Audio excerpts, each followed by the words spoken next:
வசியத்தன்மை உண்டு, சரியான அட்ராக்ஷன் இருக்கும். அப்போ ஈஸியாக வந்து பார்த்தீங்கன்னா இவங்க அந்த பெண்கள் அப்படின்னு இவங்க வெளியே வந்துட்டு பழக ஆரம்பித்தாலே வந்து பார்த்தீங்கன்னா ஈஸியாக வந்து இவங்க கூட அவங்க வந்து ஒரு லவ் லைஃப்குள்ளே வந்து கனெக்ட் ஆகிடுவாங்க. ஸோ அந்த மாதிரியான நிறைய தொடர்புகள் வந்து தனுசு ராசிக்கு டீஃபால்ட்டாகவே உண்டு. உபய ராசிகள்லேயே வந்து நிறைய இந்த மாதிரியான ஒரு இந்த லவ்ன்ற விஷயத்துக்குள்ளே ஆஃப்டர் மேரேஜுக்கு அப்புறமும் மோர் தென் ஒன் லவ்னு போகிறவங்க பார்த்தீங்கன்னா தனுசு ராசியும் மிதுன ராசியும் இதில் ரொம்ப ப்ராமினெண்ட்டாக இருக்கும். ஓகேங்களா?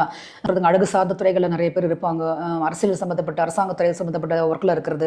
அடுத்து வந்து பார்த்திங்கன்னா வந்து இந்த ஒரு மாதிரி இன்டீரியர் டிசைனர்லாம் பண்ணுறாங்க பாருங்கள், அந்த மாதிரி ஒர்க் ஃபீல்டில் இருக்கிறவங்க, ஒரு என்ன சொல்கிறாங்க சினிமா சம்மந்தப்பட்ட துறை, ஸோ இந்த கலை இலக்கியம் சார்ந்த துறைகள், லெக்சரர்ஸாக இருக்கிறது, டீச்சர்ஸாக இருக்கிறது. ஸோ அந்த மாதிரிலாம் இருக்கும்பொழுது ஒரு குரு மாதிரி இவங்க இருப்பாங்க. அதாவது எந்த ஃபீல்டில் இவங்க இருந்தாலுமே வந்து பார்த்திங்கன்னா ஒரு குருவுடைய ரோலை வந்து இவங்க ப்ளே பண்ணுவாங்க. அப்போ ஆட்டோமேட்டிக்காக என்ன ஆகும்னு பார்த்தீங்கன்னா அந்த ஸ்டூடெண்ட், இப்போ குருன்றது ஆசிரியர்னா அதுக்கு 7ஆம் இடமாக வரக்கூடிய புதன் வந்து ஸ்டூடெண்ட்டு. அப்போ நிறைய பேர் பார்த்தீங்கன்னா வந்து அந்த ஸ்டூடெண்ட்டுக்கிட்டேயே வந்து ஒரு லவ் அஃபேர்ஸ் வர்றது சில தனுசு ராசிக்கு அந்த மாதிரி ஏற்படுகிறது. எல்லாருக்கும் கிடையாது, சில பேருக்கு வந்து ஏற்படுகிறது. ஸோ இது வந்து அவங்களுக்கு